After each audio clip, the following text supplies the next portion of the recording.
বা বিদ্যালয়ের সঙ্গে যুক্ত যারা ছাত্রছাত্রীরা, তারা একদম প্রথমেই যাকে অন্তর থেকে শ্রদ্ধা জানিয়ে তাদের কাজে ব্রতী হবে তিনি বিদ্যাসাগর মহাশয়। তার জীবন এবং জীবনযাত্রা করলে বা জীবনী সম্পর্কে আমরা জানতে পারলে, ছাত্রছাত্রীরা যদি জানতে পারে, তাহলে তাদের শিক্ষা লাভের পদ্ধতিটা অনেক সুগম হয়। শিক্ষা মানে শুধুমাত্র ওই বইয়ের কালো কালো অক্ষরগুলো নয়, কিন্তু শিক্ষা মানে একটা সামগ্রিক গঠন, মনের, শরীরের, চিন্তার সমস্ত কিছু একটা সুদৃঢ় গঠন।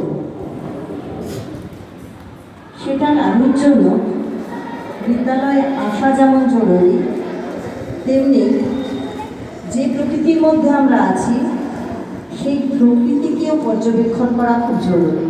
যে আমরা যা দেখছি, যা শুনছি, সেখান থেকে আমাদের কিছু কিছু করে জ্ঞান বুদ্ধি বাড়ছে, তৈরি হচ্ছে। সেটা তৈরি করতে দিতে হবে, কোনোভাবেই সেটাকে আটকে রাখা যাবে না, চোখ বন্ধ করে থাকা যাবে না।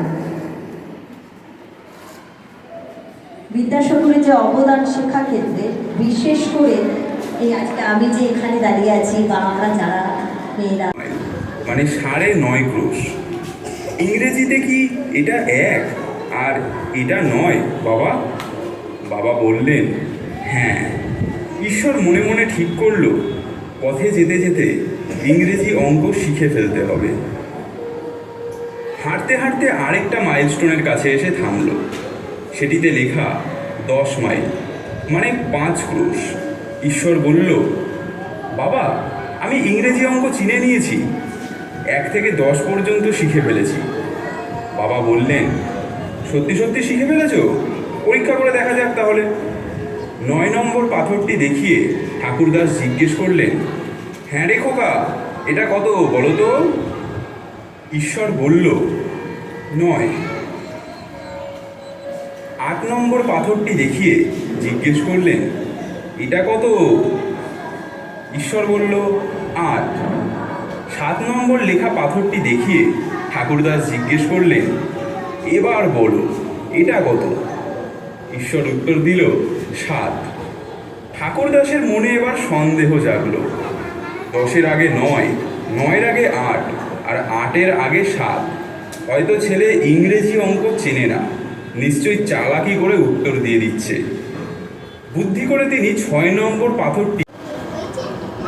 একটি রেলওয়ে স্টেশন, ট্রেন থেকে নামছেন এক ডাক্তারবাবু।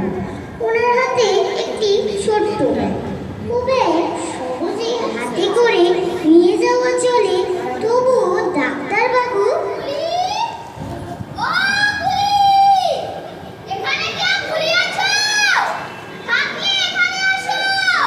একজন এগিয়ে এলো সাহায্য করবার জন্য। তার পরনে ধুতি, গায়ে মোটা চাদর, পায়ে সামান্য